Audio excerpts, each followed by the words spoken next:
From the financial centers of the world, this is Bloomberg Markets with Alix Steel and Guy Johnson.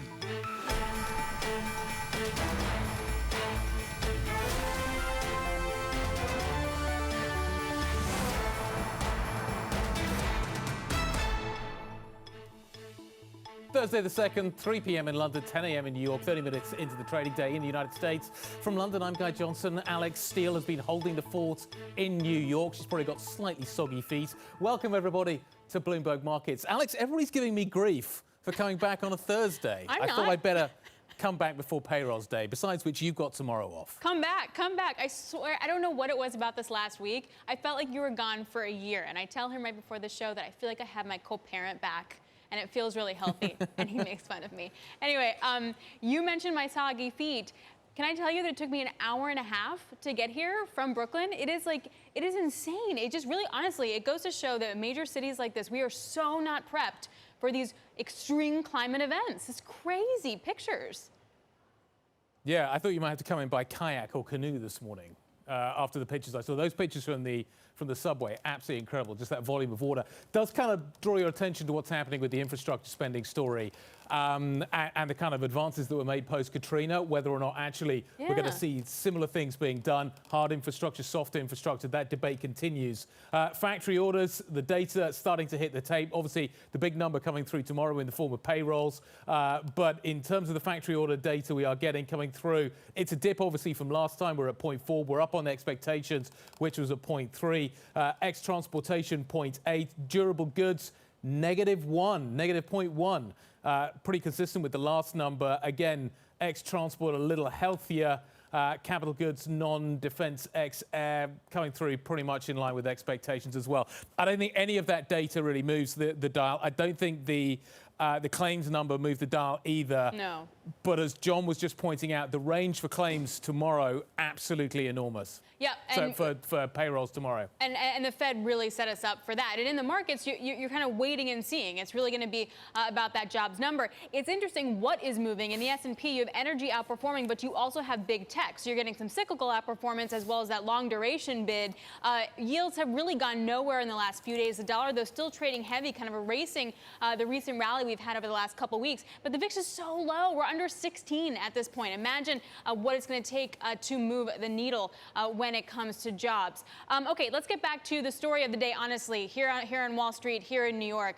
It's about Hurricane Ida and the aftermath. President Biden will be speaking about his administration's response later on this morning. Bloomberg Washington correspondent Emery Hordern joins us now. Emery, where we are, the pictures are staggering, but that's not even half of it. Yeah, what Ida is doing in Louisiana is just absolutely devastating. And then you see the effects reverberate around the country. The pictures out of New York, even in Washington. Yesterday, we had flood warnings. I've even had some personal issues with my apartment. One of my producers, their basement is flooded. But what is going on in Louisiana, as I said, is grim. 1 million people are still without power in a number of businesses. People are displaced from their homes. And we got a fact sheet this morning from the White House outlining what the president is doing in terms of using the power of the government to assist in the aftermath. So this could be anything like money for repairs of homes, loans, and also just the basics like sending more water, food, having ambulances on standby. And he's likely going to outline that at 11:30 when he speaks about this. And then also, I imagine, especially as he's going to be visiting Louisiana tomorrow, he's going to make a pitch for why those double bills of the bipartisan infrastructure as well as a $3.5 trillion reconciliation package Democrats are working on are needed because of infrastructure in this country, especially when it comes to massive weather events that many say are just going to get worse because of climate change. Yeah, it does make you wonder, though, whether the Republicans are just going to push back, Amory, and just say, yeah, but we need one, which is the hard infrastructure. Do we really need the other? That's the debate, I guess, that is going to center around all of this. Sorry, yeah. But quickly, Guy, there is money that in the bipartisan infrastructure that didn't make it, that had to go to things like conservationism and more infrastructure and climate initiatives that would go towards hard infrastructure.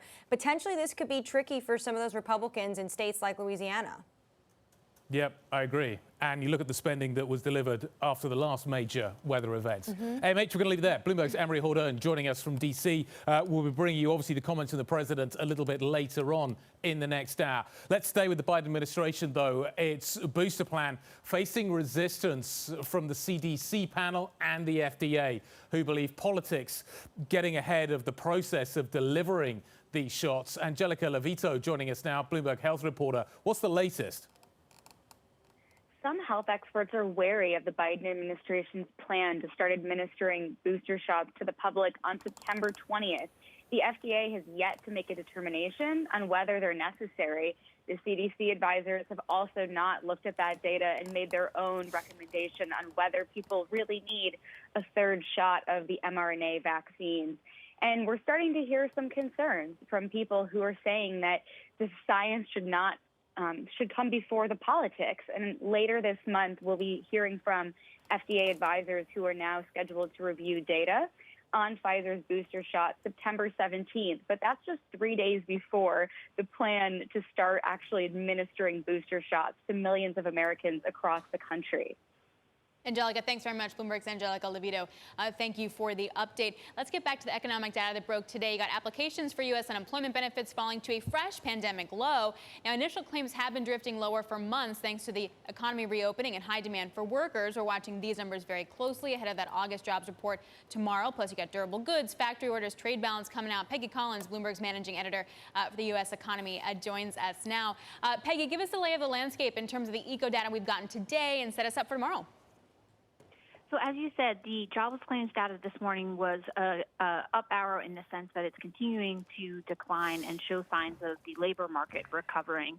On the trade data, we did see the continued shift away from goods to services in terms of the demand from consumers for that, and also continued signs of those supply chain bottlenecks that have been really an overhang for industries and businesses around the world. In terms of what we're looking for tomorrow, the average estimate in terms of the jobs report number coming in tomorrow is around 700,000. There's a lot of anticipation and pressure on this number. The Fed has really kind of pointed to expectations that the number will come in strong, but the Delta variant has put a question mark, more so than a lot of people expected maybe a month or so ago, on how strong that number will come back. Yeah, we've got some great coverage lined up. Looking forward to yours too. Peggy, thank you very much indeed. Payroll's Friday. Alex isn't here, but it'll be a great show. You can't give me stuff for that. I will not take help for Jobs Friday. We are going to look forward to how the market is set up in advance of this. Huge range, obviously, in terms of what we're expecting to see, 400 to a million. Coming up, we're going to look at whether the market should be concerned over a potential bubble in the bond markets. Is bad news good news tomorrow? How does it change the whole debate around what we're going to see from the Fed? Leslie Falconio, UBS Global Wealth Management Senior Strategist, joining us next. This is Bloomberg.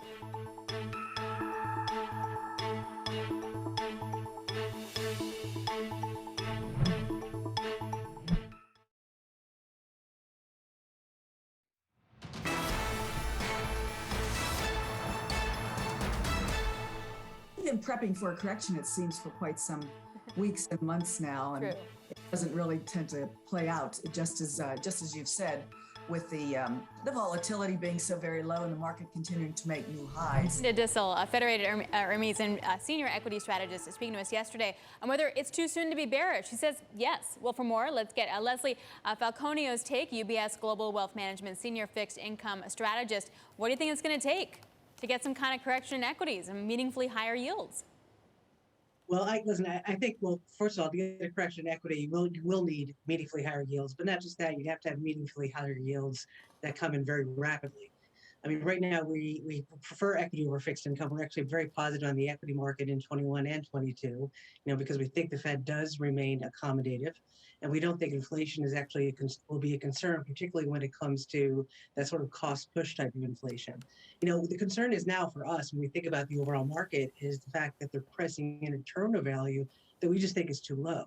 And when you think about where they're pricing in, when you go into the forward overnight index swaps at about a 1.5%, this is much lower than what the Fed is indicating at a 2.5. Now, the question is whether or not it corrects very quickly. And although we are bearish on interest rates, we do think interest rates rise to the end of the year, only to about that March high. We do think that right now with the pricing in terms of rate forecast and the forward curve is a bit too low. The range tomorrow, 400K to around $1 million. You guys are at the upper end. You get $1 million tomorrow? How much of an adjustment are we going to see? We are obviously the IB is definitely more on the higher side at $1 million, and I think part of that is because a lot of the participants that have sort of dropped out of the labor force are coming back in. And I think we see this in the claims number, and also we have a lot of jobs openings. But obviously, tomorrow's number is going to have a lot of cloud around it, given the fact of the Delta variants. And personally, I think that next month's number is really going to be more important than this month's number. With that said, I do think the market will, in terms of yields, will rise on strength more than it will decline on a less than consensus number. Just coming into where we are, just being what's expected in terms of a lot of these headwinds are already priced in terms of being past peak growth, supply chain bottlenecks, being, lasting a bit longer than what we anticipated. So again, we are on the higher side, but there's going to be a lot of variance around that number. Leslie, that's really interesting because I was reading, some are saying the opposite, that the risk is so much greater if there's a miss because it would put the Fed on hold for longer. Where is positioning and say the options market in relation to the scenario you just laid out? Well, in terms of the Fed on hold for long, we think the Fed stays on hold for longer. And I think that although that they delivered what the market was expecting, that then more than likely they may announce and taper, whether it's December or January, really doesn't matter in terms of the market movement. It's the pace that matters. But I think after the June meeting where they priced in those dot plots and the market already corrected for a hike, I think that now, particularly what the market's anticipating, that, if in fact, if the number's lower, they might excuse it more in terms of the Delta variant and just be like, okay, the recovery is just delayed but not derailed. When you look at how the Fed is communicating right now, keen to separate what's happening with the taper, be it December, be it January, and when rate hikes start to kick in. Do you think they're going to be able to deliver that successfully? I.e., do you think that they're going to be able to persuade the market that these are two different things? I do. I really think that the Fed has done, a good job in sort of staying accommodative. Look, we all know that, QE right now is really having a marginal impact, if any impact at all. It just isn't necessary as much as it was back in March of 2020. But I do think that, they will be able to really resolve the, tapering with QE and really, sort of divorcing, if you will, we're tapering QE and then we're going to hike rates. Because I think the criterion for that is a bit different. And we don't believe that, particularly on the inflation front, that you're going to have this large global, terms of wage inflation, being spread out amongst all sectors, just between certain sectors right now. So our view is that inflation actually, particularly in 2022, as you have that year over year, it actually starts to decline. So I do think they'll be able to manage the two. And I don't believe you're going to have the situation where they have to not just, push forward the hike, but hike at a greater velocity because they're behind the curve. I don't think that's going to be the case right now in terms of what we've seen in terms of data. So hence, like, the front end is going to be more anchored. You could eventually see that steeper curve. So where's the best investment case? You got to mention Bill Gross and his great quote today, basically talking about some investment cases being garbage. He said immediate to long-term bond funds that are in trash receptacle for sure, but will stocks follow? Earnings growth had better be double-digit plus, or else they could join the garbage truck. Why is Bill Gross wrong right now? Well, look, listen, I have to say, and I'm a fixed income person, I think real yields are much too low. And I do think the back end of the yield curve does rise. I don't think they're garbage, but I do think that they rise going forward. And I do believe that in terms of that correlation that you see with equity and treasury, listen, if the equity market has a correction, it depends on why it's correcting. If it's correcting because we have a shutdown, because these Delta variant turns out to be much more material than what we're forecasting, then you can see the 10-year yield go below 1%. But I think right now, yields are too low and real yields are too low, particularly in that 5-year area. So that's why we have a tendency to really watch closely to those, parts of the curve that are benchmarked off of 5-year or those 5-year real yields. And when we think about how we want to allocate in terms of inflation going forward, those natural, in terms of fixed income, like a TIPS, that are highly correlated to real yields are not the place you want to be. We'd rather be in like a floating rate credit that offers, doesn't have a lot of interest rate risk, but it still has a bit more, doesn't have such a negative correlation to the negative real rates. Sorry, so Leslie, you're saying you would sell tips right now? Yeah, we're not, we're neutral tips right now. We definitely wouldn't buy them. And if you had them, if you had, depending on when you got in, but we wouldn't own them. No, we think tips are expensive. What do you do in corporate credit? On the corporate side, we prefer more of even though we're not early cycle or mid cycle, right? So you have to obviously be diversified. When you're early cycle, the credit curve always flattens and you have those high yields or junk really do very well. But on the problem with investment grade corporate right now is that you're just not compensated enough in yield. And it doesn't take a lot in terms of a rise in rates to wipe out an entire, year of incomes. So that's why we like things like the loan market. That's floating rate, that has defaults that are at 12-year lows. We still like the loan market really in that short end more than we do things like investment grade corporates.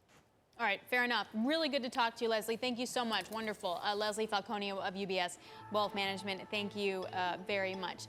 Coming up, New York City deluge. You got flooded subways, swamped highways. I was stuck on the FDR, car not moving for over 30 minutes today. We're going to explore how Ida's remnant is going to impact Wall Street. This is Bloomberg.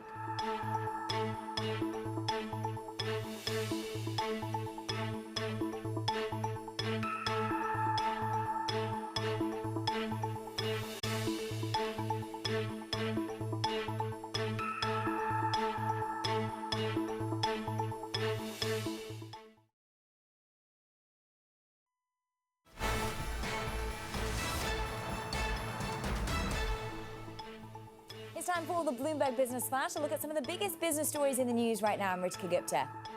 Basta International is buying medical equipment maker Hillrom for $10.5 billion in cash. Bloomberg has reported that the company rejected a $9.6 billion offer a month ago. Hillrom makes a wide range of hospital equipment, including stretchers, patient monitors, operating tables, and electrocardiographs.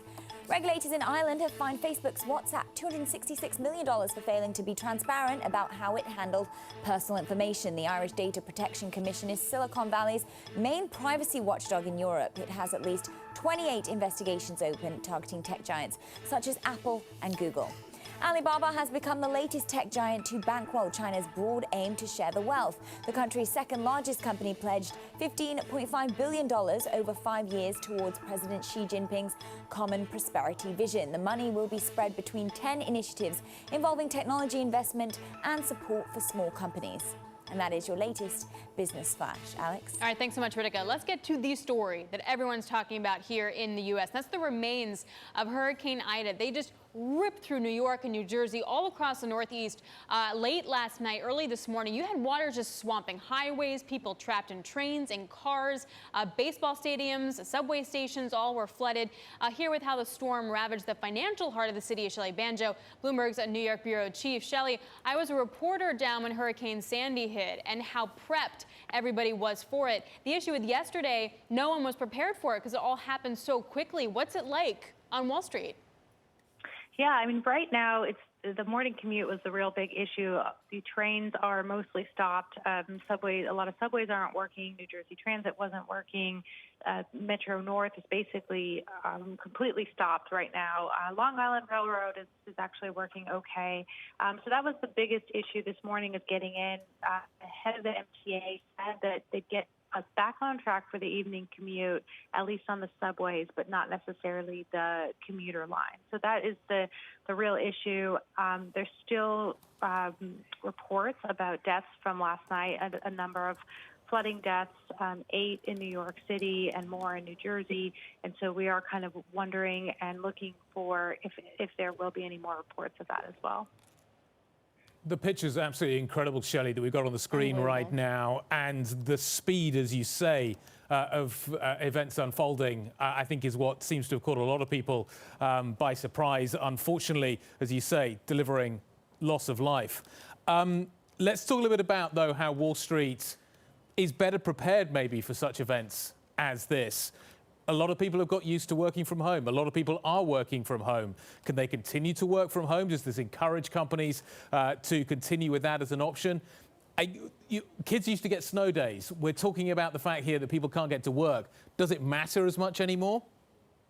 Right. I mean, New York City actually completely ended snow days because of virtual options for kids to their detriment. But for workers on Wall Street, most of them almost all of them can do their work from home because they've, had to do that over the last year. And so that's definitely what we're seeing this morning is people, New York City put an alert out overnight saying do not travel at all, no non-essential travel until 5 a.m.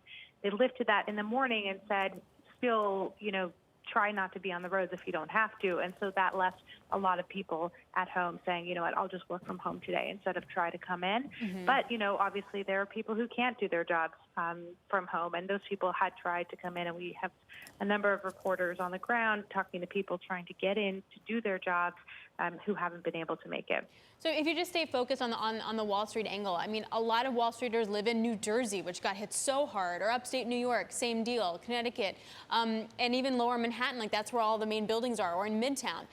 Shelley, is everyone going to want to move to Florida now? I don't know about that, but you do have to wonder as to whether or not you still want a job that requires you to commute. If you are someone who got stuck last night, there are a number of people who were on their way home and got stuck on New Jersey transit trains that just completely stopped. They had to evacuate, figure out their own ways home through buses or other means.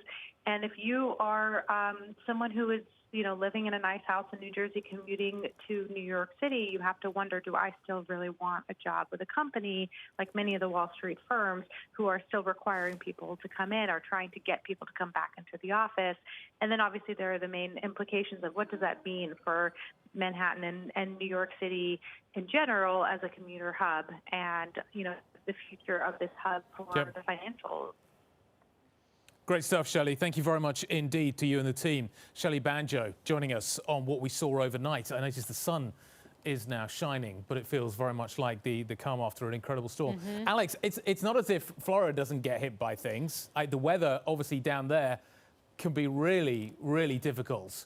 100%. But I guess they're more used to it, and it feels like New York, again, just kind of caught a little by surprise by what just happened. Like, our infrastructure, subway stations cannot handle this. Like, we are not prepped for these extreme weather events in a major metropolitan city. And you're right in that hurricanes tend to hit Florida. There is a system for it, right? So even though it may be terrible, you are kind of prepped for it. Like, you kind of know how it's going to go. Here, forget it. I mean, I just remember Hurricane Sandy and just finding flooded subways, and it just happened again.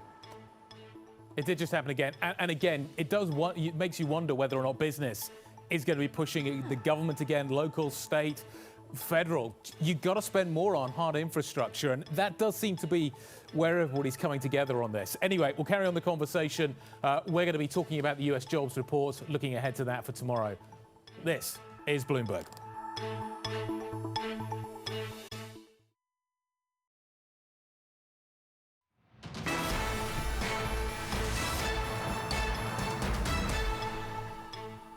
Well, we still have an 8-to-1 hire to force manage ratio. So virtually zero of my respondents reported any kind of layoffs or furloughs or anything like that. They're still trying to hire like crazy. 39% of them expressed difficulty in hiring. So it's not an issue of demand. The problem, and we also reported a 26% turnover for the month, which compared to July was 18%. So now with the wages increasing in the local areas, people are leaving jobs and moving for 50 cents, 25 cents, if they're getting paid more. So we have that turnover issue, which is causing our human resources departments now to have to work harder to keep the factory lines full. That was Tim Fiore, who absolutely moves his lips. That was a technical issue right there. Tim Fiore is chair of the ISM's Manufacturing Business Survey Committee. He spoke to me yesterday, and Guy, what I found so interesting about it was that he was saying that he found that manufacturing industries were getting really fatigued by the constant wage increases they had to give, and the turnover is upwards of 25%, meaning like you get the raise, you stay 2 months, you go to the next job, you get more money, et cetera, and it's bing-bonging all over the place. Wage inflation, second round effects. This is going to be something that central banks are going to be really worried about, isn't it? You are seeing it in the industrial sector. You're certainly seeing that in the service sector as well. The labor shortage definitely driving wages.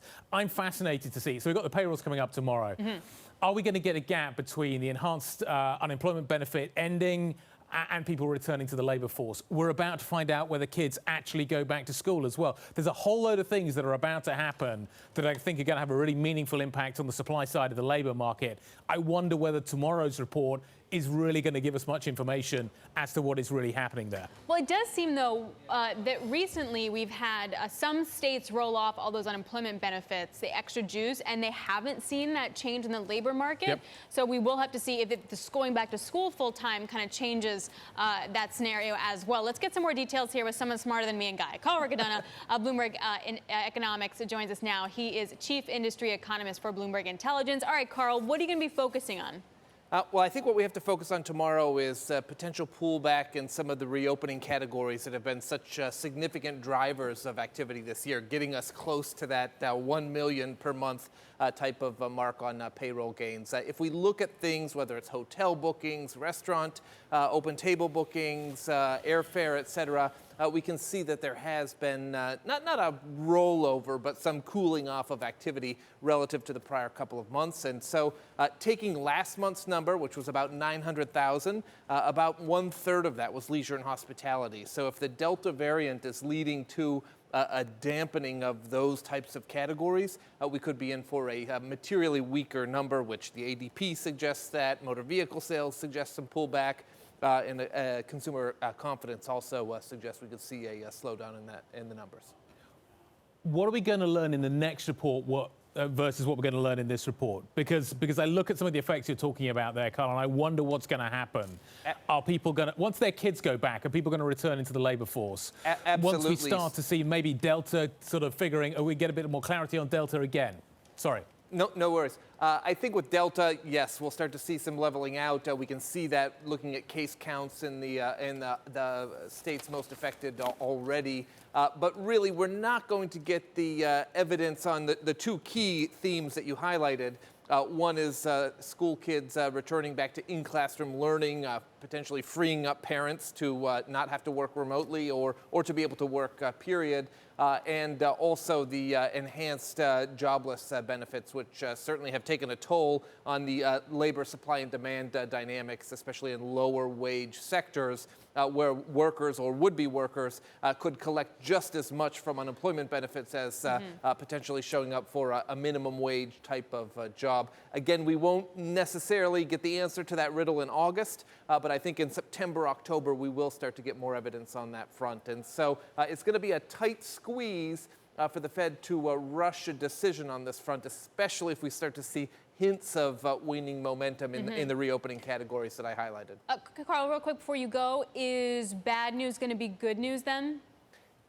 Potentially, if we see some fading of labor market momentum, it could start to shift expectations of when the Fed taper would actually happen. So I know kind of a consensus view at the moment is there's strong hints in September, the statement in November, and then tapering starts before year end. That was the guidance from the Jackson Hole meeting. But I think if we start to see a month or two where the labor market gains are looking like a shadow of what we saw during the summer months, again, not rolling over, this is not recession territory or economic stall speed, but to make that substantial further progress that the Fed wants to see, we need to see robust job gains, 600,000 or better over the next several months. If we're not seeing that, then I think the discussions could start to shift of maybe taper starts at the start of next year, not rushing it in December. And stocks definitely respond to the taper news even more so than the mortgages and treasuries that are being purchased. And so if there's a hint that taper could be delayed, I think you'll see a reaction in the stock market. Could be a bumpy day tomorrow. We're looking forward to the coverage, Carl. Always a pleasure. Thank you very much indeed. Carl Riccadonna of Bloomberg Intelligence. Greatly appreciated. Let's carry on the conversation. What should we be expecting? What is happening in the labor market right now? Let's get some more insights. Julia Pollack, ZipRecruiter, Chief Economist, joining us now to give us her take. What are you expecting tomorrow? We've seen some good numbers over the last few months, but there's a lot going on in this month's data, and we still don't know what's going to happen kind of September, October with kids going back.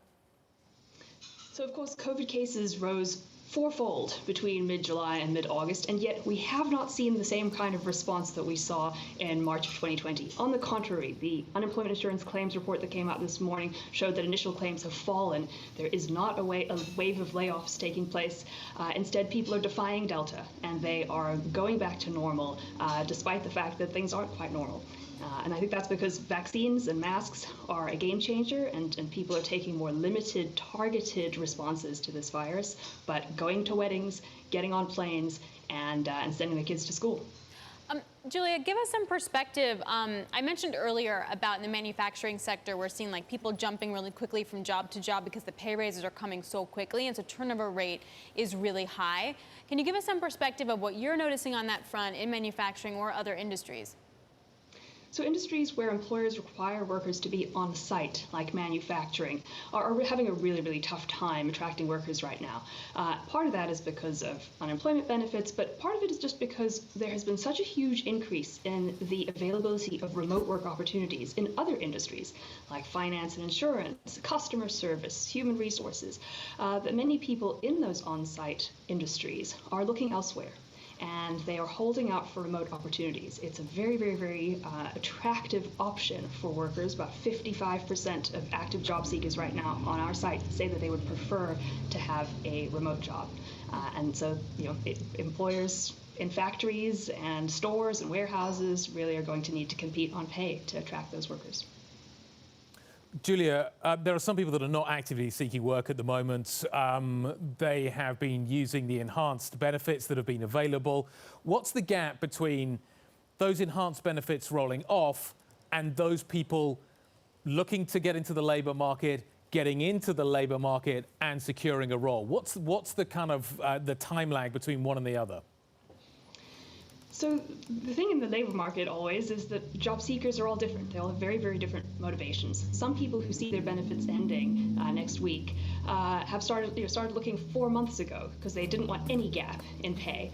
Others have managed to build up savings. Their bank balances are much higher than they've ever been, and they say, well, I could stay out of work for another 4 or 5 months before I really need to start looking. And so it's going to vary, and you're not going to see a massive wave of job seekers entering the labor market all at once. And that's probably a good thing, because when you have tons of people looking for work at once, there are all these congestion effects, and it's much more difficult for each person to find a job because they're competing against each other. Instead, I think we'll see a slower return of job seekers, and that actually will probably be better for workers.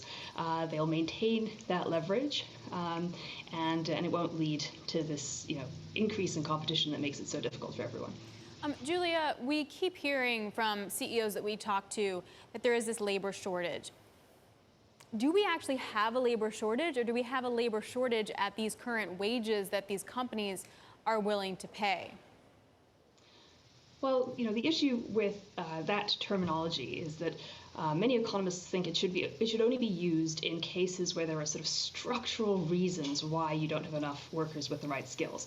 So, for example, in nursing, where we have a limit to the number of slots in nursing schools, there you have a labor shortage because it actually really takes time to train people up. When you look at pilots, for example, the training pipeline is fairly long. And so there we may have a shortage for a while until we open enough school slots. If the shortage can just be solved by a wage increase, then it's a supply and demand issue and not really a shortage at all. And we are seeing that when employers raise wages, offer hiring incentives like signing bonuses or education, tuition assistance and things like that, they are getting many, many more applicants. So it does work. They also get more applicants when they offer greater flexibility on schedule and on where work is performed. Julia, the range tomorrow, 400K up to around $1 million. What do you think? This is a huge range, and that just captures the uncertainty that has plagued the economy ever since the start of this pandemic. I am quite optimistic about tomorrow's number. So many schools, the vast majority of the nation's schools, have opened in person, and they have brought back their full complement of staff, teachers, admin staff, school bus drivers, cafeteria staff, janitors, and some have even gone further because they received so much funding from the COVID relief bills. Many have actually brought on additional staff to help bridge the learning gap. So we could actually see a really huge number there on the sort of state and local government education side and the private education side. And then we've all seen, the huge weddings, the huge crowds at concerts, and on ZipRecruiter we've seen a very large increase in job postings in arts and entertainment, in travel, even despite the slight pullback now with Delta, and in some of those reopening industries that don't yet show any signs of laying people off or of slowing down new hiring. Julia, such great insight. We love having you on for the Inside Track. Julia Pollack, ZipRecruiter Chief Economist, thank you very much. All right, coming up, down and out with Dalio. California's Orange County may be falling out of love with Ray Dalio's Bridgewater. More next. This is Bloomberg.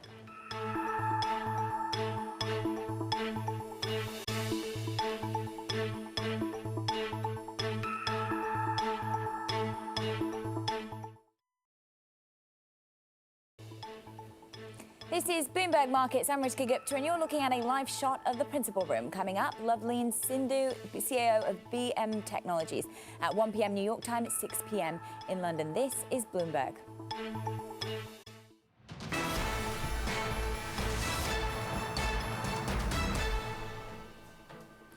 Let's check in on the Bloomberg First Word News. I'm Rishka Gupta. The toughest restriction on abortion in the U.S. will stay in place for now. A sharply divided Supreme Court refused to block a Texas law that bans most abortions after 6 weeks of pregnancy. Abortion providers had asked that the law be put on hold while the legal fight goes forward. Maybe Paramount Pictures figures that you've waited 35 years for a sequel of Top Gun. What's another few months? The opening of long-awaited Top Gun Maverick starring Tom Cruise has been pushed back from November to May 27th, 2022. There are still concerns that the coronavirus will hurt the movie theater business. Paramount also moved the premiere of another Tom Cruise film, Mission Impossible 7, from next May to next September.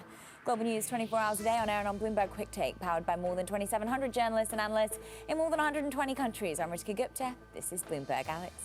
I have to say, Guy, I rewatched the trailer for Top Gun. It looks really good. It's totally my type of movie. No, I'm really excited about it. Like, what's not to love? The first one was great, which is my only concern. The second one has a lot to live up to. There was a point in my life when I could deliver a lot of the quotes from that movie. You can still do it. I have confidence. In a sad sort of way. I'm pretty sure I can, along with most of the life of Brian. But the Bond movie's delayed. As Ritika was just saying, you got another Mission Impossible that's been delayed as well. I was hoping that all of these movies would be coming out this autumn. Doesn't look like that's going to be happening, which is a huge shame, because it doesn't look like we're going to be fully out of the woods. So some sort of opportunity maybe to go and do some fun things, see some fun movies, I think would be broadly welcomed. It would. And that Bond movie looks pretty good as well. It does. Always look on the bright side, Guy. Always look on the bright side of life.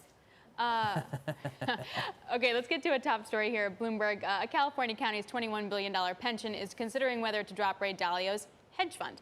Bridgewater's Pure Alpha Fund underperformed for most of the past 16 years. Joining us now with more Bloomberg Schley Bastick. This is really great reporting by Bloomberg. Underperformance for 16 years. Walk us through the premise of the story. Yeah, Kathy Burton and Melissa Karsh have really been on this for a while, because this has been since 2005. This is not just 1 year of underperformance. This is annualized underperformance over a span of time. Now, this pension, Bridgewater manages $175 million for this pension. So it's not an enormous pension. It's not one of the biggest, but the question remains is, if they are considering this, are other pensions also considering this? And what does this mean for other macro managers which have faced similar troubles over the past couple of years?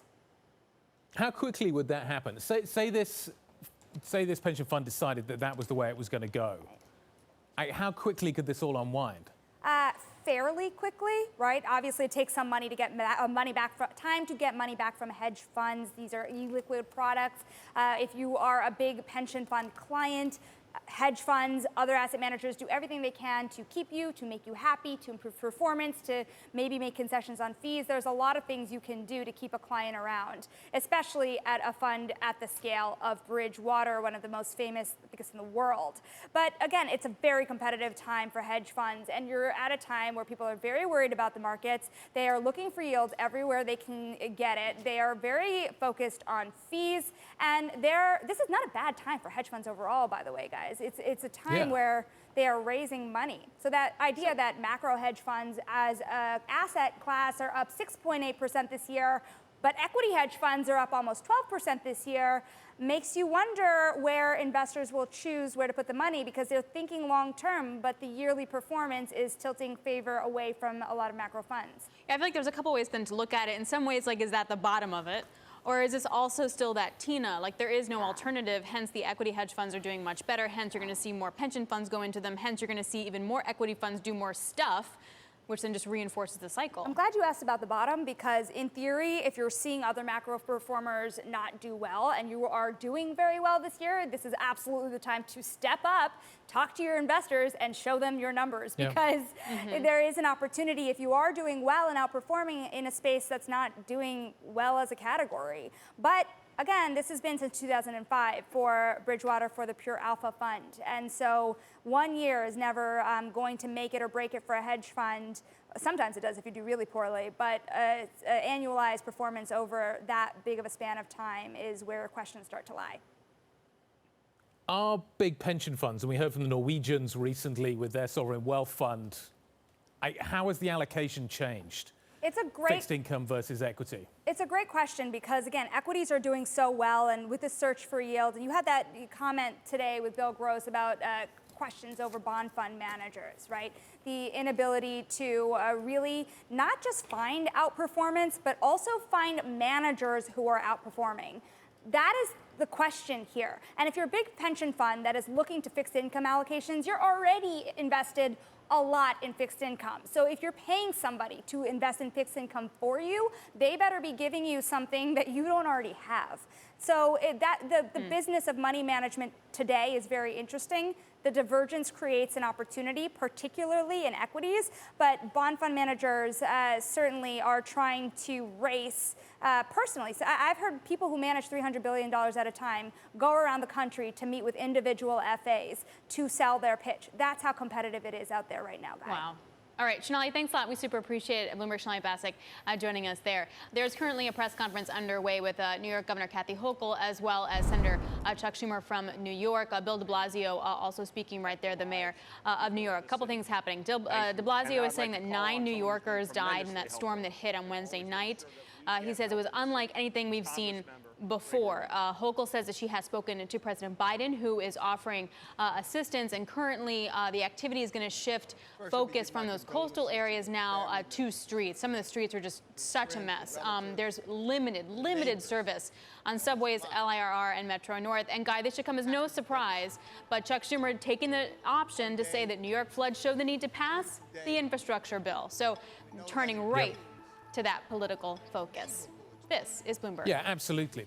Block associations working together, neighbors protecting neighbors' homes. This is absolutely devastating, and my heart reaches out to each and every one.